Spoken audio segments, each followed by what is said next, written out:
My name is Debbie, your maestrang gala from Coronadal City. Good morning! Today is Friday at excited akong bumangon. Check muna natin ang weather. Oops, it's 0 degree but it feels like -2. Kaya kailangan na natin ng isang leggings at isang inner with fleece. Medyo nakaka-adjust na rin ang aking katawang lupa.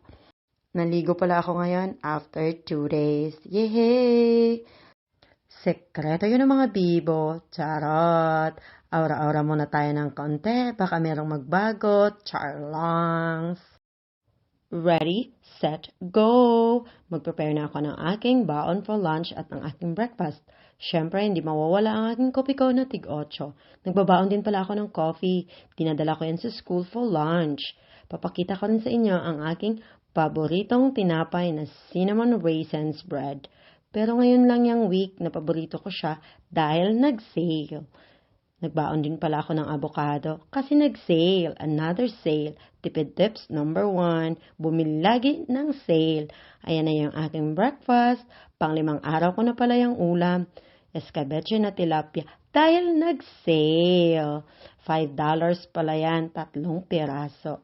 Dito, laging nakatingin yung mata ko sa mga price tag na color yellow or orange dahil palagi yon ang mga naka-sale o naka-markdown. Kain tayo! Tadaan! Busog na inyong may isang gala. So it's time naman para mag-ayos. Serum ng pala tsaka moisturizer yung nilalagay ko sa mukha ko. Hindi dahil ito lang yung nag-sale, kundi ito lang talaga ang afford ng pasensya ko. Ha! Actually, hindi talaga ako mahilig maglagay ng kung ano-ano sa aking mukha. Buti nga pinagtsatsagaan ko itong moisturizer kasi kailangan dahil pag hindi ako naglagay, nako po, napaka-dry ng aking skin dahil sa lamig ng lugar dito. Inayos ko rin pala yung kilay kong abstract. Charot, kilay ginagmay, basi muangay. Dito pala sa Canada, mahal ang mga services, katulad na magpagupit o magpakulay ng buhok, lalo na yung magpakilay. Kaya, kung nagtitipid ka, mag-DIY ka na lang. And I'm done. Pasayaw-sayaw na yan. Kailangan ko ng positive energy. Good vibes lang. Energy. Energy sa pian mo si Debbie. Energy. Energy sa pian mo si Debbie. Yay! Let's go to school.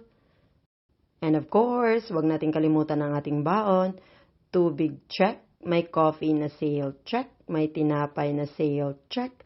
May pears na sale, check. May avocado na sale, check.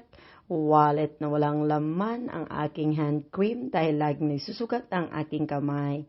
Let's go! Ganitong jacket na lang ang gamit ko ngayon kasi hindi naman gaano kalamig. Charot, ang yabang na ng katawang lupa ko, di ba? Bonnet check, kailangan talaga may pom-pom. Ayan, nagsusnow pa kahit papaano. Ito pala yung way ko papunta sa aking school. Welcome to my school. Pagdating ko, I need to take off my jacket and my hat.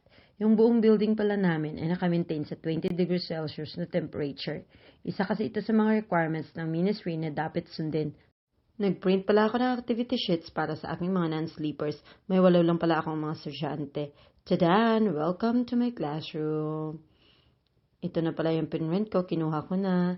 And it's lunchtime. Kain na tayo ng mga sale kong baon. Yummy, yummy avocado. O, diba? $5 yan.